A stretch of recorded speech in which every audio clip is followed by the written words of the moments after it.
Hi guys, this is Kirk Daniel Kapanpan. I'm the events producer at AAPI in gaming, and what we have today is a lovely interview with Tricia Stokes, and she's been industry veteran for the past 25 years, especially in environmental artists. And I'm gonna pass the torch to her to introduce herself more.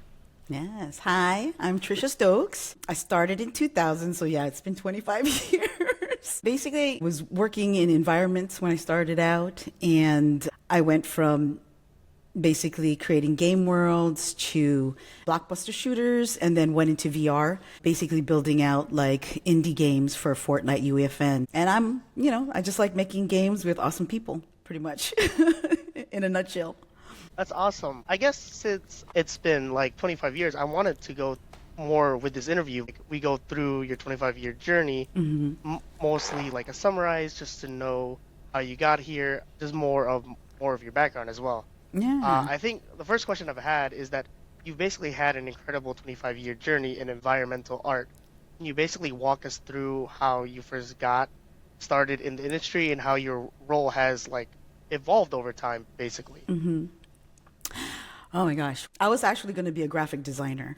I went Oh, to, yeah. And then I went to Otis College of Art and Design in Los Angeles. The first day that I was there, the counselor was like, "Do you know we got a new program? Do you like video games?" And I was like, "What?" And she's like, "Yeah, we have a new program. It's called, it's digital media arts with a specialty in game art." And I switched my major right then and there because I've always been a huge gamer since I was a kid. Back in the day, arcades were basically babysitters. So your mom would go to the mall, she'd give you $5, and 2 hours later, $5 was gone. yeah. but we were safe and we played at the arcade all day, you know. And so it was a no-brainer for me. Then after I graduated, at the time it was a really good time to be in the industry because I had a BA and educated game developer, and it was the first program. So jobs were plentiful at that time, hmm and I got a job instantly with Activision on a game called Supercar Street Challenge. It was Oh, wow. it was a racer. That was a lot of fun. And I worked for a lot of smaller studios, and the beautiful thing about working for smaller studios is you had to learn everything, you know, um, from, modeling to texturing. Sometimes you were the QA. Yeah. You Yeah. pretty much basically did the whole gamut. And it was like a fast track to understanding, game development. Um, my breakthrough project, I think, was when I got a job with Sony ImageWorks, and they Mm. were doing a collaboration for a military first-person shooter, but it was real military training for the Army. It was a collaboration between Pandemic Studios, Sony ImageWorks, and the U.S. Army. Oh, wow. Yeah. Yeah, and not that I have a military background, but the game taught it. Yeah. It was built for military training using squad-based tactics. They wanted realism in an urban setting, and it was called Sea Force. And so I worked there and learned all those things, and it was fun. It was a lot of fun to understand that mindset, which kind of prepared me later, which is kind of funny. But then EA called, Mm. and Oh, wow. that was my entry to AAA games because they were working on Medal of Honor Rising Sun at that time. That was kind of like my big break into AAA. Um, and from there, I did, I did a couple of other games too. It wasn't always first-person shooters. I did True Crime, I did Transformers, Kung Fu Panda, and then I also worked on Spider-Man at Treyarch. And at the time, they were switching people over because Luxoflux was about to close. Mm. And so they were switching out people from the different teams. And I went back to Treyarch, and Call of Duty was creating Black Ops. Oh, Yeah. And that was a really lucky break there. Um, it was, yeah. like until now, that's probably going to be one of the games that it's hard to top that game because we were part of the original team and we didn't expect it to have the success that it did. So, yeah, that was definitely an amazing experience. And then, from there, I went on to doing Call of Duty stuff. And then I heard Medal of Honor was basically, they were going to do the last Medal of Honor. Oh yeah, yeah, And yep. so, yeah, and Yeah. I love Medal of Honor because, like I said, it was my first entry to AAA games. So right when I heard that they were doing it, I left and I went to go work on Warfighter, which eventually that studio, after that game had come out, had disassembled and it became DICE Los Angeles, and then I was working on Battlefield. Yeah. So That's I pretty worked cool. on all of the bigger first person shooter games, which I have, I love first person shooters. So, it was a lot of fun for me, Yeah. I remember growing up because first-person shooters was like something that I grew up with, especially Call of Duty and Battlefield Yeah. and Halo. Those big three were very like important to me because they're like one of the biggest reasons why I got into game dev as well. That's very cool being able to meet someone who worked on these very cool like legacy games Yeah. that shaped a lot of developers nowadays. Yeah. Um, so yeah, I mean, thank you for thank you. It's very cool. It's very cool. I do have like basically a follow-up questions. Yeah. Basically, I was looking through most of your like games you've worked on. Is that it seems that you have switched a couple of like game genres around over time Yeah. Yeah. from like FPS, like you said, with Medal of Honor, Mm-hmm. to like third-person games like Spider-Man 3. Spider-Man is also one of my favorite. Like Yeah.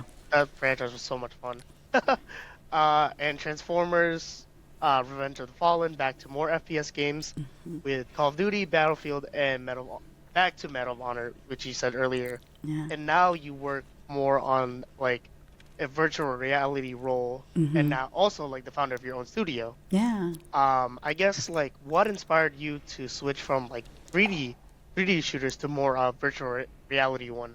Like Yeah. how is it different from working from one technology to another? Because Oh.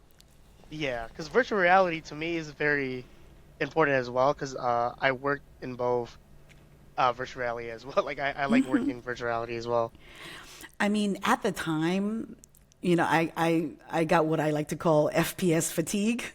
Aw, Because I had been working so many years, working on open worlds, first person shooters. And even though I had the sprinkling of those different types of games, it was just, and after a while, it does take a toll on you. And really, I wasn't learning anything new anymore. And so that's, that kind of bothered me to the point where I wasn't enjoying it anymore. And because of that, VR started to get very popular. You had games coming out that were just beautiful looking, even though they had those limitations, and I wanted to learn. I was curious. I wanted to continue to grow as a game developer. So I left doing first person shooters and decided to do VR.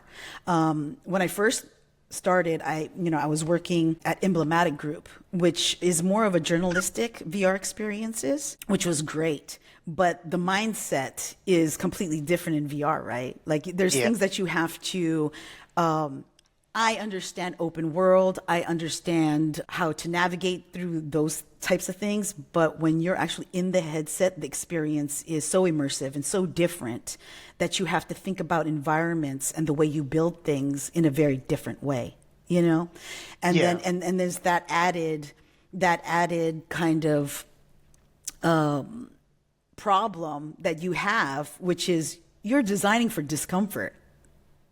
You know what I mean? yeah, And people yeah, don't realize that. It's just like you're designing for discomfort. That is something that you have to keep in mind all the time. You can't drop the player. You can't, Yeah. it is challenging. It's challenging. Or the The player's gonna night, get motion sickness. yeah, motion sickness. Yeah. Yeah. And then you can actually really frighten a person. You have, Oh yeah. Oh yeah. I've seen people just lose it, you know. So yeah, but you know, it was a good time. And I still, you know, I love VR, you know, but I kind of, you know, being on the journalistic side, I missed gaming again, you know. So then I went back in, but stayed in VR. But I did a first person shooter called Oh yeah. Frostpoint with an Exile. Oh Yeah. yeah. I thought I saw clips of that too, Yeah, which is very yeah. cool. Which was really difficult. It was like combining both Yeah. together, right? And first person shooter games, you know, are very fast paced, you know, and then Yep. doing it in VR just amplifies that. So Yeah. we had to be very strategic in the way we built the environment, not to make people ill, you know. So yeah, Yeah. That's so that's so funny. yeah, I guess since you went back to the first person genre, and it seems like that is definitely your specialty, right? yeah, yeah. I know you as a Filipina American, I know you showed me that one of your favorite levels that you made was from Medal of Honor Rising Sun, and the mission was titled Fall of the Philippines. Yeah. I guess from these questions, like from this level, what did you enjoy most about being the environmental artist at this point? Do you have any funny stories when developing this mission? Yeah. And then correct me if I'm wrong. Were you one of the few Filipinas on the team? And yeah, I just basically just want your point of view since it Yeah. is AAPI History Month as well too. Um, you know, I felt honored that they gave the Filipino level to the Filipino. Yeah. And it was really cool because you know I'm born and raised in Hawaii. You know, I wasn't born and raised in the Philippines, so it allowed me a chance to learn my own history, right? You know, and that's what Medal of Honor was all about. It was about teaching history. Accuracy was really embedded into all of us, and so we do extensive research, and that was based on the Battle of the Bataan. You know, so no, I felt honored that they gave that to me. Funny story though.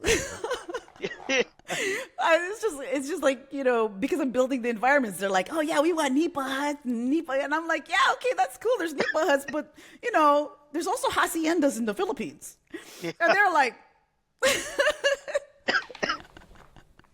So they didn't funny. know, you know, because Spanish, you know, we were conquered for 300 years, so. Yeah. Right, you know, we do have haciendas and we have cathedrals, you know, and that was where my influence came in. You know, I could bring that into it. I watched enough Sharon Cuneta movies growing Yeah. up. Yeah. Yeah. That's awesome. Cause especially you're able to put your own touch to it, and it feels a lot more like you're basically helping design back at home. Yeah. Like it's I guess for us, when it comes to art culture, we're very proud of who we are and where we come from as Filipinos. So it's very, I bet it was like, oh my goodness, I get to tell people, oh, I worked on this. Oh yeah, and it's funny because I always bring it up. I've worked on so many games, Yeah. and I always bring up. Yeah. I always bring up that level, and I always bring, you know, because it's personal to me. You know. Yeah. So yeah. It's very personal because representation is very important to a lot of us. Yeah. I remember when a lot of like things now, a lot of like I know a lot of Filipino music is like popping off in the younger generation, or it's going pretty well. All of the the heartbreak songs, they're all getting popular again, and I was like, oh my goodness, I actually understand what the music is or what they're actually saying. So I get why representation is very important. Yeah. Yeah, I guess as an I want to talk to you more about your discipline as well as an environmental artist. You often interact with level designers, right? Especially when it comes to like making these levels. Yeah. You know, Uh, yeah. Sure. for I really don't, because I see I have a different perspective, right? Uh-huh. There's level design, and then there's the environment artist, right? And then there's also Mm. world builder. Sometimes it depends on the studio that you work on, but really they're so close to each other. They do the same things, except you know game design basically, is more about, gameplay. But they still have to, worry about the way the world looks in the story that's being told, basically. So I don't see a distinction between the two. We definitely do work together very tightly, but there's been a lot of times in my career where, I'll be working on a level and I'm actually doing a little bit of the design too. Hmm. It's the same, you know. It's fun So though. yeah. So you basically said that basically these two disciplines are basically they overlap each other. They They overlap each something. other. Yep. Yeah. So I guess they basically have very similar like design philosophies when it comes to this, right? As well. Yeah, yeah, pretty much. Yeah. Like my experience mainly is with open worlds. Hmm. And when you're working on an open world level, you can't control the player, You're right. Yeah. right? Yep. You just can't. You don't know what people will do when they're in these types of virtual, environments. And I always call myself the carrot planter. Mm. Because all I'm doing is constantly just thinking of carrots, you know what I mean, to kind of attract and influence the player. But predicting where they're going to go is, it's kind of, impossible. I mean, to a certain point, you direct them, Mm. you build, you focus things, but then at the same time you have to keep it interesting. You have to, make sure that it's engaging, Yeah. you Yep. know. Could you provide like examples? Because I was gonna ask you like, could you provide like more of like examples of like your creative process when you're like guiding these players? Then, Yeah. uh, It's, yeah. it's funny because I mean, everyone knows, the basic stuff, right? Make sure that you have POIs Yep. that are viewable, that they track people, and, like these things, we play with them. But I also, when I'm working on my levels, I pay attention to how it makes me feel. And I Mm. work with the game designer and be like, okay, like a good example would be like if there's an open field and there's going to be a big battle, Hmm. in that open field, I will purposely start tunneling the pathways to that open area Oh yeah. so Yep. that I kind of, you're playing with people's feelings, their emotions, right? So it's just like, oh, okay, I want them to feel a little like somewhat safe because they're kind of covered, but a little bit scared because they know they're about to just, you know what I mean, enter this big field where they just might get Yeah. shot at. You know what I mean? So you do that throughout the level, and it's kind of like keeping it interesting in those ways where you're kind of Hmm. playing with people's emotions. Yeah. That's like the best way I can describe it. And then, also, I make it interesting, like game time or play time is different than real time, right? So you know how you have Hmm. like, Yeah. like if I tell you my secret is like 6 to 7 seconds, and people are like, "What are you talking about, Trish?" And it's just like I have something engaging for some, to either look at or something happens every 6 to 7 seconds, and they're like, "Wow, that's really fast," but in actuality, it's not. Yeah. I mean, if you stood there with your gun and you were walking Yeah. around, really, it's like one, Two. two, three. I mean, it's seven. It Yeah. takes a while. So I kind of make sure that I do that. Another thing also is, I really do pay attention to how my level fits in the lineup of all the levels, Mm. Hmm. right? Like basically like how where is it and what is the content of it? Like what's the context of it? You know what I mean? Yeah. And so I'm not just absorbed in my own level, not paying attention to what comes before and after. That helps me make decisions on the way I'm going to build the level itself. Mm-hmm. Yeah. And but yeah, I'm a carrot planner, manipulator, basically. And then we play test. We play test nonstop, over and over again. But so I play test constantly, but then I also make a point of watching people play the level. Right, yeah. This is really important too. And I always do the same thing where it's just like I pick the best player on the team, who's usually somebody in QA, and then I pick the worst, somebody usually in like sound, sorry.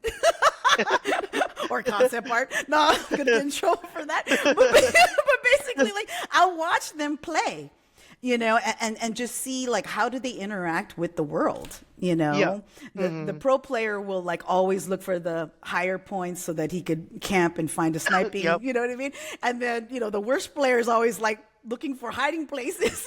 Yeah. And then that way it's just like it's all data, and then I take that information and I go back to my level and I start to kind of adjust the things that I see from the way other people play, not just the way I play. I guess this is more of just like for these games or for Battlefield 1, because I was that's one of the games that my friends and I basically grew up with. Were you part of the multiplayer team or were you part of the campaign? Oh, both.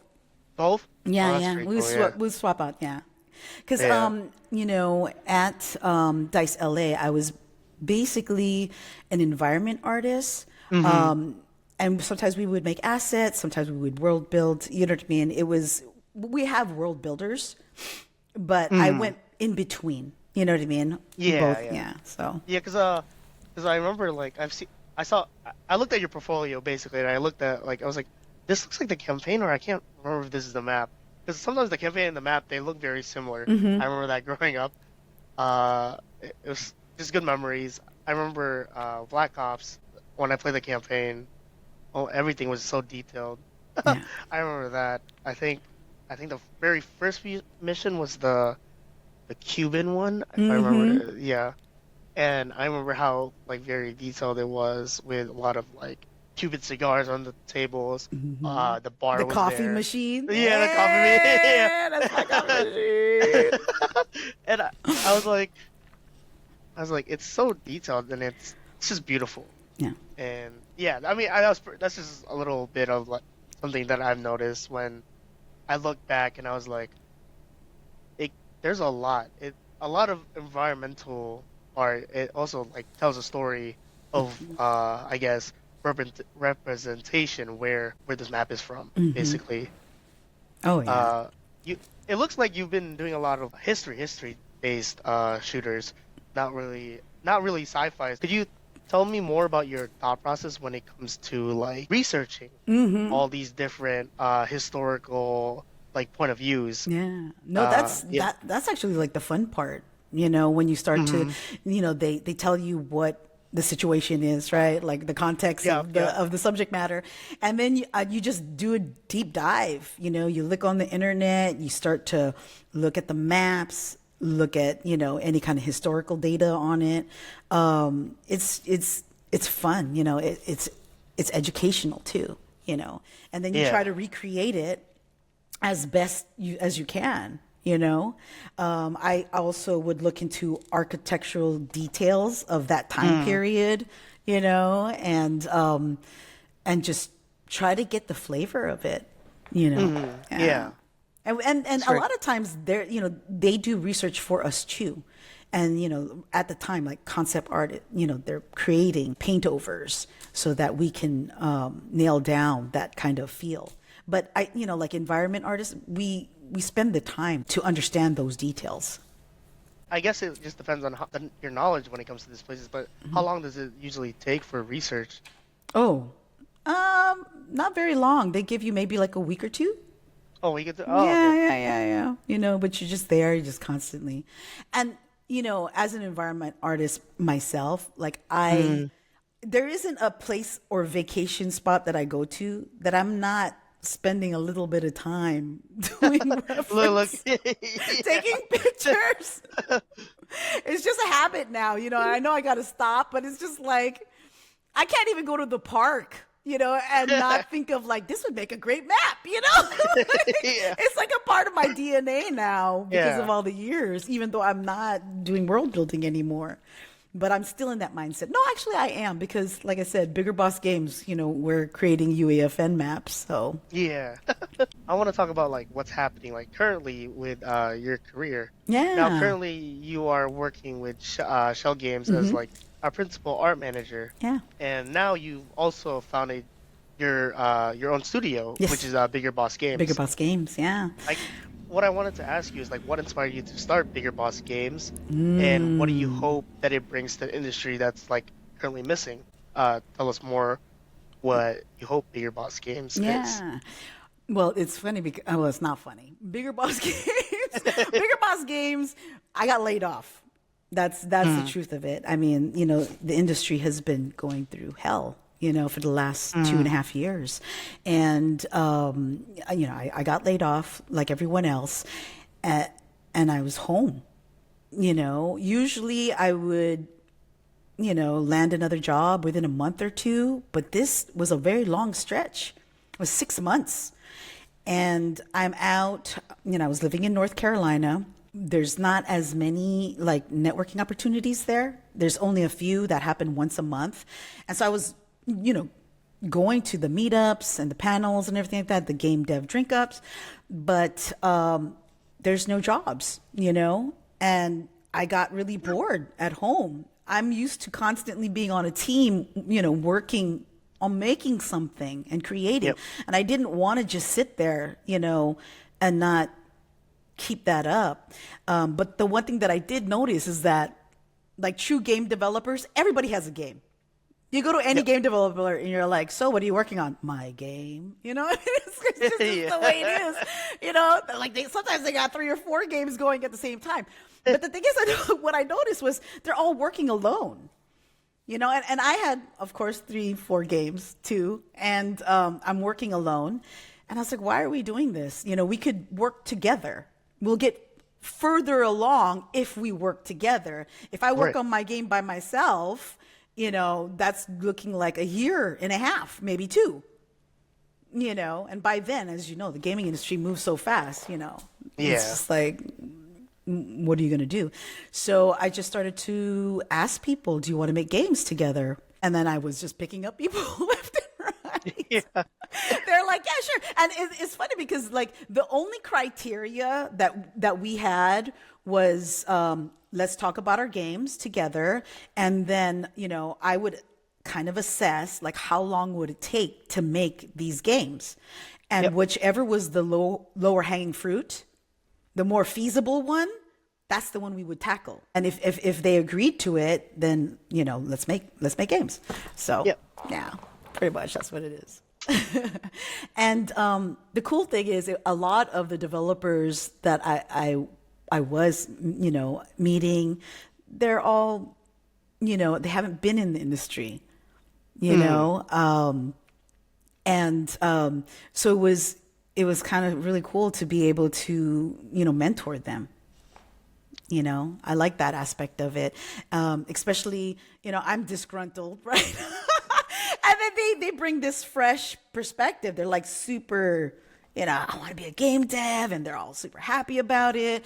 And they're more positive, but then kind of fearful. But working with them, it inspired me to also be more positive. I remembered hmm. why I like games again, Yeah. and the creation of it, you know what I mean? So, yeah. And that's how Bigger Boss Games happened, because basically that's why we called it Bigger Boss, because we all had to boss up. Yeah. Pretty much, we all had to boss up. There was no bosses to give us jobs, so might as well be our own bosses. You know what I mean? It's really Yeah. silly. But we have a great team. We have a great Hmm. team. And it's mixed. There's veterans like me, and then we also have Mal Blackwell. He's been in the industry for like 30 years, and he worked Mm. on Doom and Quake. He's an amazing game designer. And then we have Florian. He He's UEFN trained. He's a trainer and stuff like that. So he's expert in verse. And we have Ashley, who's a product manager, and then a mixture of artists, vis effects and sound, and a lot of them are junior, but they're talented. They're super talented, and yeah, they can hold their own. So, and it's fun, and it's incredible. Like, I think as we work, we talk more about game ideas than, like, that's what we do the majority of the time. It always starts off with, like, wouldn't it be cool? And I'm like, oh, really? Yeah, it would be cool. It's just like constant, and I love it. For me, it's refreshing. It reminds me why, So it's good. It's good stuff. Yeah. Currently we're working on Go-Go Racer, which is on UEFN. We have 2 maps out now, but we're working on 2 other ones, and it's E for everyone. It's, it's good for the little kids. Little kids really love it. It's really funny. Yeah. It's a lot of fun, but we're currently working on that right now. So Do you have do you have any inspiration when it comes to working on Go-Go Racer? Oh, Go-Go Racer. Go-Go Racer was inspired by hockey. Oh, It's kind of. I have never been a sports person. yeah. I've always been an art person, art and music. That was my thing, right? Like, and I was never into sports because I just never was. But my friend took me to one of the Hurricanes game in North Carolina, in Raleigh. And I was hooked because I was like, whoa, hockey is like sumo wrestling on ice. And I was just like, oh my God, the combination of the two is perfect for me, Slightly violent, what I mean? Yeah. Fast pace. I was like, I like this, And that's what Go-Go Racer is about, my favorite goalie is Friedrich Anderson. He's number 31. He's our goalie right now. We're actually in the playoffs. The Canes are, wow, North Carolina, boy. But they're doing really well. But he got sick. He got sick. He's the main goalie there, and he just keeps coming back. He gets sick, whatever. I'm back. Yeah, So I was just really inspired by him, and so I made Go-Go Racer. And Go-Go Racer, you race around in this ball, the UAFN, spear, and it has a grappling hook or plunger.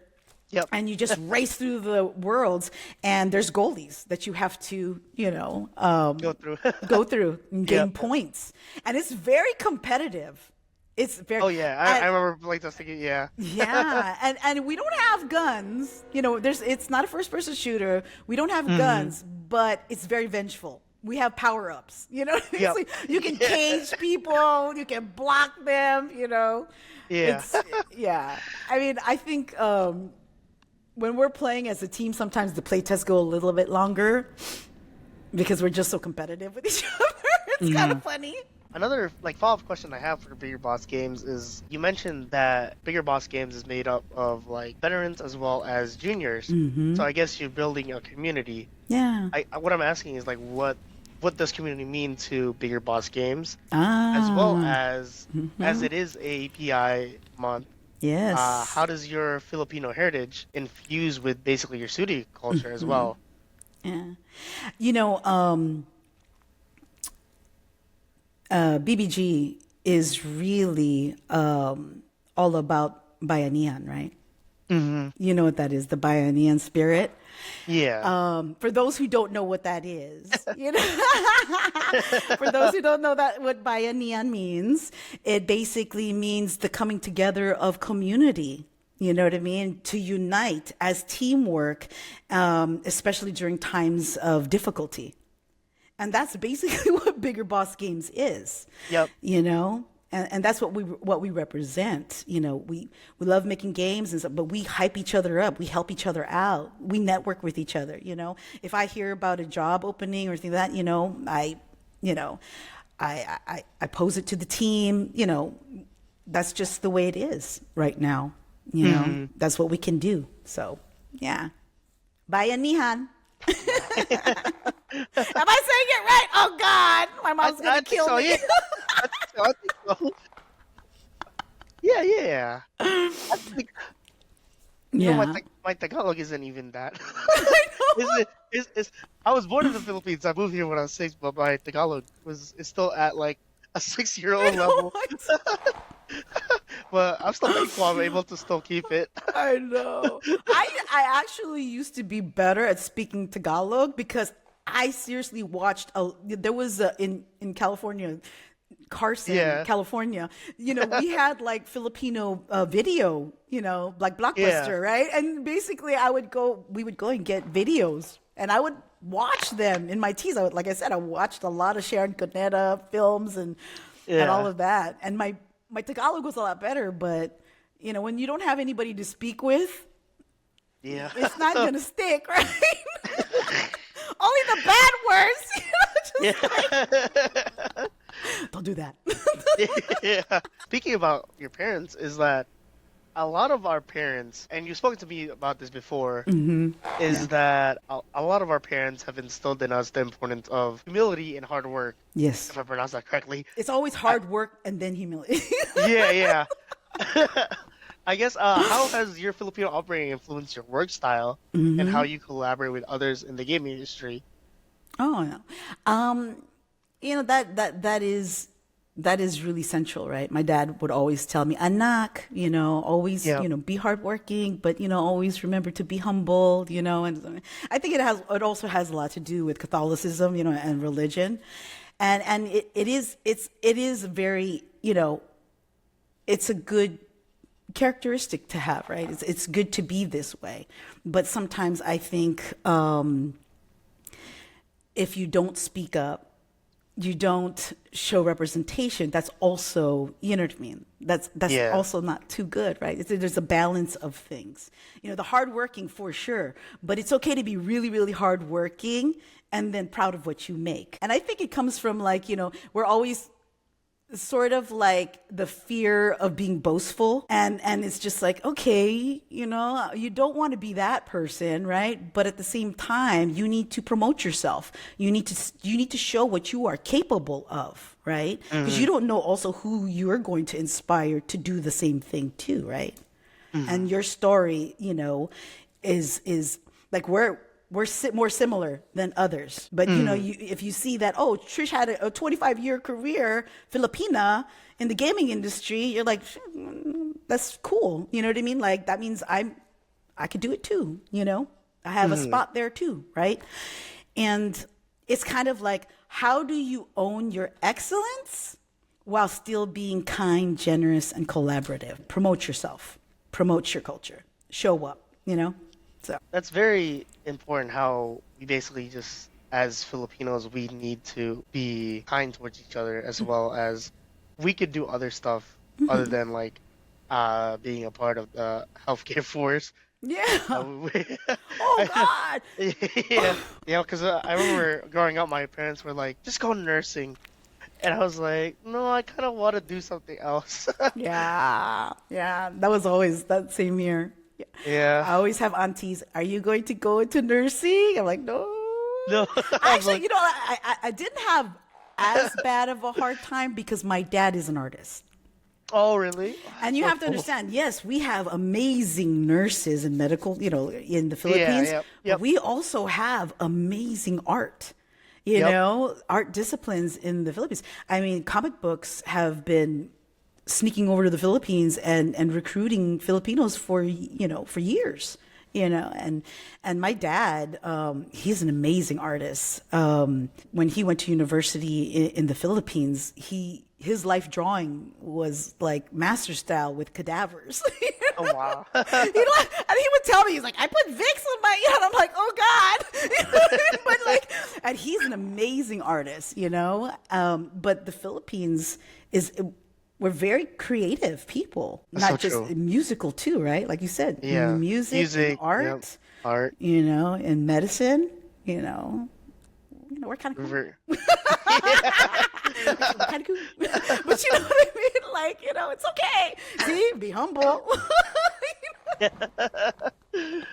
But yeah. This would be like my final question to you, Hmm. which would be that just to show up. Could you Yes. please like elaborate more what that means to you and how it applies to like basically for these younger Filipinos that might be watching us today? Yeah, just show up. Go to the meetups, go to the panels, go to the conventions, and you don't have to be like selling anything or there. Just be present, right? Be present. Show up. Basically, there's power in your presence, and with that, opportunity comes. And even if you're somewhere and certain opportunities being offered to you, you know that opportunity could be somebody that that you can actually let them know, right? You know what I Mm, mean? It's yeah. it's all it comes full circle. What I've noticed, especially with a lot of the younger game devs that I mentor, they're like, well, why would I go? Because I don't have anything to offer. And I'm like, oh my God, you know what I mean? Like, you have everything to offer. So just show up. Yep. Don't just play games and then isolate yourself, because you know what I mean. How is opportunity supposed to find you? I'm still basically starting out. I think the biggest I've heard that advice a lot of times, not from just you, but from other people. Yeah. And the more that I showed up in was that the more opportunities I was able to grab. I think just my first, second year in the industry, I was basically fortunate to like show up to these events. Like GDC, for example, I went to GDC first time, and out from there, I met so many great people, and just showing up made me like realize like there's so many helpful people around, especially in this industry, that it's really nice. It reminds me, I Yeah. don't know why, it just reminds me of the like a little bit of Filipino culture as well too with Yeah. industry. It's where everyone's there to just help each other out, no matter like where you're from, which Exactly. is the nice part.